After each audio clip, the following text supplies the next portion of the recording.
রান্না করেছ আজকে? এই যে করলা আলু চিংড়ি মাথা চচ্চড়ি,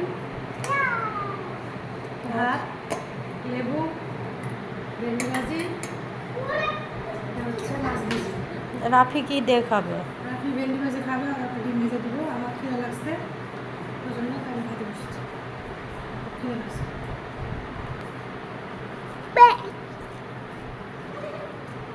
তো গাইস আজকে এগুলো রান্না হচ্ছে করলা দিয়ে চিংড়ি মাছ চচ্চড়ি। আমাকে বলবে চচ্চড়ি খাই, আমরা খাই, ভালো লাগে। আপনারা ট্রাই করে দেখুন, ভালো লাগবে। সবাই খায়।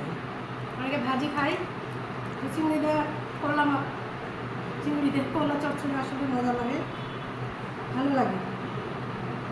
তো প্রচণ্ড ক্ষুধা লাগছে, গোসল করে এসে মাথার থেকে যে দেখেন গামছাটা সরাইনি, খাইতে দিচ্ছি। আজকের মতো ভিডিওটা এ পর্যন্ত, দেখা হবে নেক্সট ভিডিওতে। এ পর্যন্ত সবাই ভালো থাকবেন, সুস্থ থাকবেন, আল্লাহ হাফেজ।